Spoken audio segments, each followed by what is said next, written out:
به نام خدا. در خدمت شما هستیم شاگردان صنف 11 با ادامه حل تمرین فصل مثلثات. خب تمرین 11 حل می‌کنیم. تانژانت x جمع تانژانت y میشه با 1 کوساین x در کوساین y میشه با جذر 2 و 2. خب یادآوری از کتاب صنف 10 تانژانت A جمع تانژانت B میشه ساین A جمع B و ساین A کوساین B. خب استفاده میکنیم تانژانت x جمع تانژانت y می‌نویسیم چی؟ می‌نویسیم ساین x جمع y بعد کوساین x کوساین y مساوی میشه با 1. ببین به جای از این حالا کوساین x ضرب کوساین y که مطرح عزیز داریم جذبی برداریم.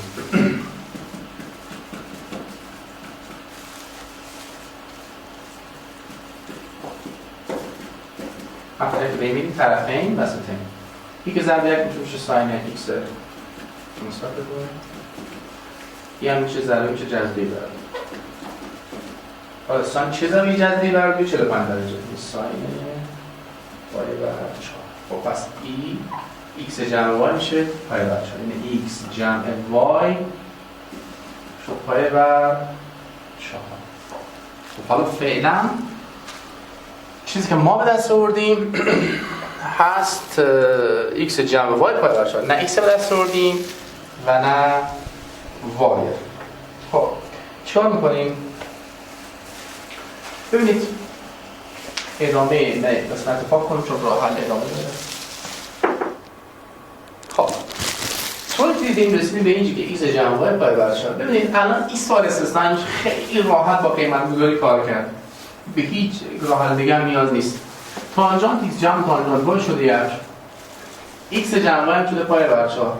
یادتون باشه از حالتهای چی میتونیم الان این رقم بنویسیم x جمع y میشه پای بر 4 تانژانت x جمع تانژانت y میشه با 1. خیلی راحت اینجا اصلا نیاز به حل نداره. اگر شما x رو فرض کنید 0 خب 0 داریم 0 جمع چی میشه پای بر 4 پای بر 4 پس y میشه پای بر 4. به اینجا امتحان کنید. خب تانژانت 0 تانژانت 45 جمع 1 0 جمع 1 پس نیاز نیست دیگه حل بکنید. اگه خواستیم حل کنیم اون روش سیستم معادلات رو مشغول مثلثاتی هست دیگه. حالت چندم میشد؟ حالت فکر میکنم پنجم بشه. بله 4 تا پنجم بشه. خب این از سوال بعدی.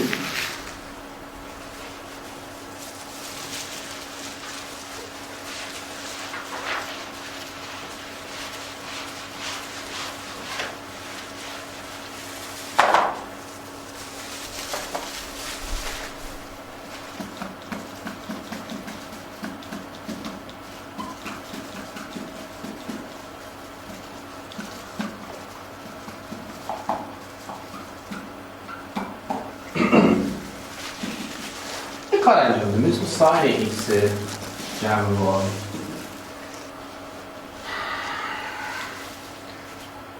ساین 90 منفی تتا میشه کوساین تتا. درسته؟ اگه شما این تتا فرض کنید کوساین تتا به جاش میتونید بسید ساین 90 منفی تتا یعنی ساین 90 منفی تتا یعنی منفی x منفی y. خب ساین x مثبت y میشه ساین 90 منفی x مثبت y این تفاوت ضرب کن.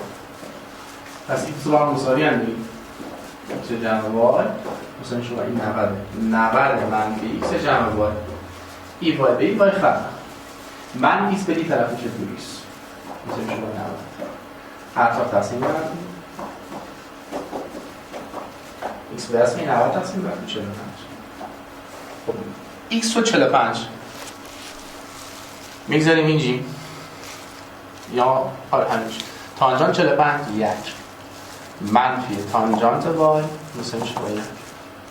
خب این یک به دو طرف منفی تانژانت وای بر میمونه و میمونه صفر. منفی تانژانت وای صفر شد. اطراف ضرب منفی 1 میکنیم. این بر میشه تانژانت وای. وای میشه صفر. صفر ضرب منفی صفر. خب تانژانت چه زاویه صفر؟ صفر. پس وای میشه صفر. خب تمرینات فصل تمام. همونطور که وعده کرده بودیم یک دو سه سوالی برای جلسه و در وقتی که الان داریم میم از معادلات مثلثاتی از قضیه ساین از قضیه کوساین استفاده کنیم. خب ببینید مثلا چه سوال به ما میدن.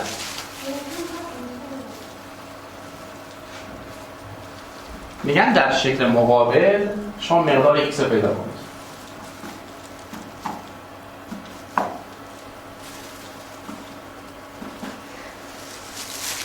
در شکل مقابل مقدار x پیدا کنید.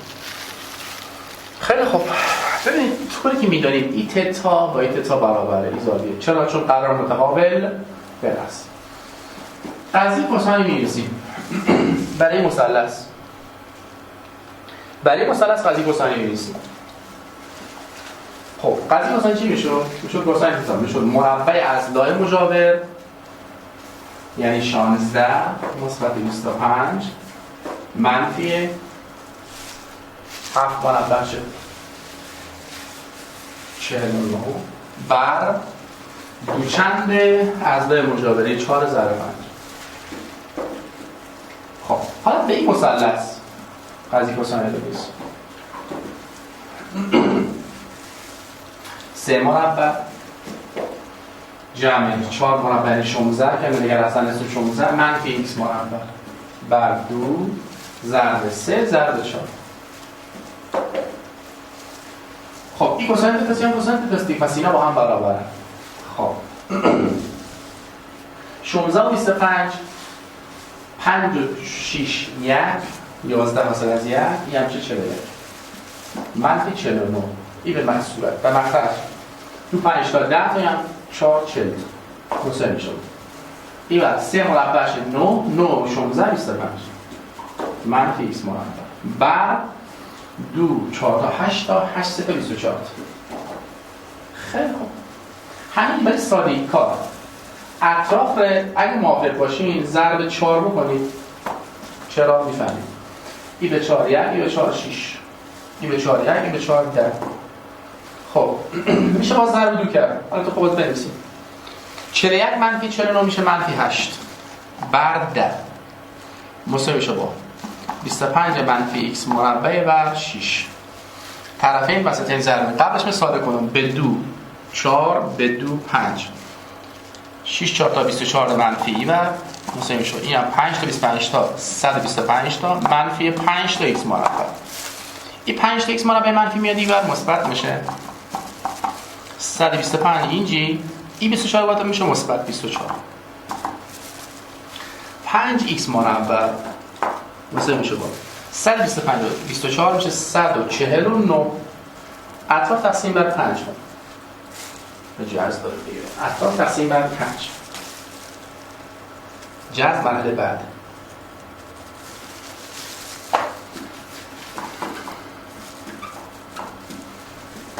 x مربع به دست میه 149 بر 5. حالا از اطراف جذر میگیریم x به دست میه جذر 149 بر 5 که بالاخره یک عددی خواهد شد یعنی x x پیدا کردیم. پس این قیافش نمیخواد که به قضیه کوساین ها منتاج از قضیه کوساین استفاده میشه. یعنی دیگه یک حتما به شما بگن از قضیه کوساین استفاده بکنید. نه میگن مقدار x پیدا کنید.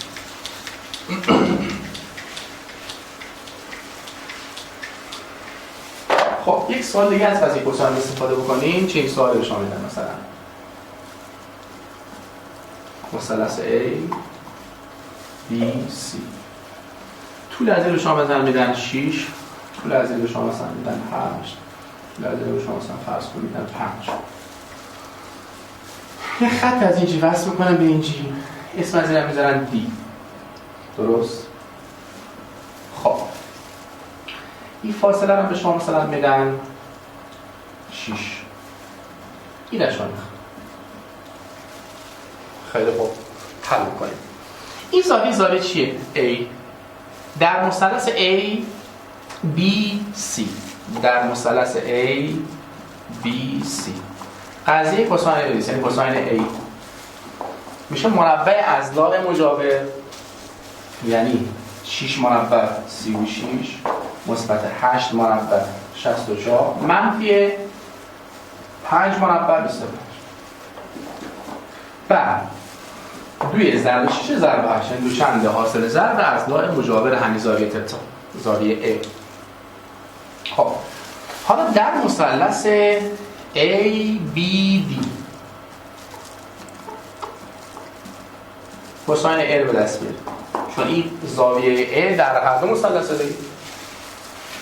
خب در این مثلث اضلاع مجاور این هم به ضد مقابله، پس میشه 6 مربع 36 جمع 36 منفی x مربع بر 2 ضرب 6 ضرب 6 اضلاع مجاور. خب حالا اینا هم مساوی هستند دیگه چون این برای کوساین این برای کوساین دیگه. خب 36 مثبت 64 منفی 25 4 و 6 10 4 و 6 10 از 10 که 5 بره 5. خب 6 و 3 9 ازش 2 بره 7. بعد 2 تا بزنیم که بنویسیم 2 ضرب 6 ضرب 8 اختصار میشه برنده ای 36 و 36 72 منفی x مربع بر 2 ضرب 6 ضرب 6. خب میایم اطراف ضرب 12 میکنیم. متوجه هستین چرا دیگه؟ این به 12 یک اینا خط میخوره، این به 12 یک اینا خط میخوره.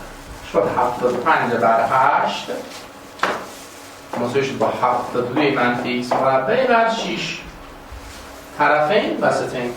خب 72 8 2 تا 16 8 7 تا 56 تا و هم یکی 57 یک بار دیگه 8 2 تا 16 تا یک داریم 8 7 تا 56 تا و هم یک 57 منفی 8 x مربع مثلا 6 تا 75 تا 6 5 تا 30 تا 3 داریم 6 7 تا 42 تا و 3 تا 45. خب چیکار می‌کنیم؟ این رو طرف اون یکی طرف. خب این رو طرف میشه 8 x مربع مثبت 576 576 منفی 450. خب از 6 که 0 بره 6 از 7 که 5 بره 2 از 5 که 1 بره 1 4 بره 1 مثلا میشه با 8 x مربع حتما تقسیم بر 8 میکنیم. این 8 به 8 خلاص میکنه میمونه این قسمت آخر x مربع مثلا میشه با 126 بر 8 به 2 4 به 2 63 پس x مربع شد 63 بر 4. حالا از اطراف جذر میگیریم x مربع x جذر x مربع x مثلا میشه با جذر 63 بر جذر 4 هم میشه 2. خیلی خوب پس دو تا سوال از قضیه کوساین چیکار کردیم؟ کار کردیم.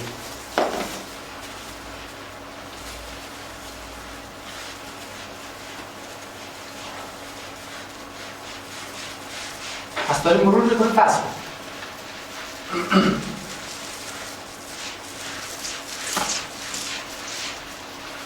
حالا قضیه ساین زاویه 60 درجه ضلع 12 سانتی متر زاویه بی 30 درجه ضلع بی از ما خواسته. ببینید ما کی از قضیه ساین استفاده میکنیم؟ زمانی از قضیه ساین استفاده میکنیم که زاویه و ضلع مقابل رو بدن یک چیز دیگه هم بدن. اون چیز دیگه میتونه چی باشه؟ میتونه زاویه باشه، میتونه ضلع باشه، حالا چیز دیگه هم از ما چیکار کنن؟ خواسته باشن. خب قضیه ساین گفتیم کی از ما قضیه ساین استفاده میکنیم. بنابراین قضیه ساین رو زمان استفاده میکنیم که یک زاویه بدن، ضلع مقابل هم به ما بدن، مثل این چیز که الان ما داریم زاویه ار داریم، ضلع مقابلش هم داریم و زاویه بی هم داریم. زاویه میرم که به مدت حالا یه چیز دیگه هم میخوام. خب قطع ساین چی میگه؟ میگه A بر ساین A مساوی میشه با B بر ساین B. A 12 ساین A ساین 60 جذر 3 بر مساوی میشه B نداریم ساین B ساین 30 درجه. خب انهایی 12 تقسیم بر جذر 3 بر 2 خودیم واسه میشه با B یعنی ساین 30 بر 2 میشه. طبقه این مثلا جذر 3 بر 2 ضرب در B واسه میشه 1 بر 2 ضرب در 12 میشه 6 چون میشه 6 12 ضرب 1 بر 2 حسابش. خب این اطراف تقسیم بر جذر 3 بر 2 این خط میخوره B میمونه به یک مطلب دیگه بده 6 بر 1 ضرب در 2 بر جذر 3 B برابر شد 6 تا 12 من به 6 ضرب 2 میذارم تقسیم بر جذر 3 گویا کنیم از صورت مخرج ضرب جذر 3. خب B برابر میشه با 6 ضرب 2 ضرب جذر 3 بر جذر 3 ضرب جذر 3 ای به 3 1 ای به 3 2 تا 4 تا پس B شد 4 جذر 3. پس از قضیه سانکه استفاده می‌کنیم زمانی که ظاهر بشه ذهن مقابلم بشه یک چیز دیگه هم رو ما بدم. خیلی خوب و این جلسه کافیه. انشاءالله جلسه بعد سعی می‌کنیم که از معادلات مثلثاتی مثال کار بکنیم و انشاءالله موضوع تعمیق بشه. موفق و پیروز باشین. خدا نگهدار شما.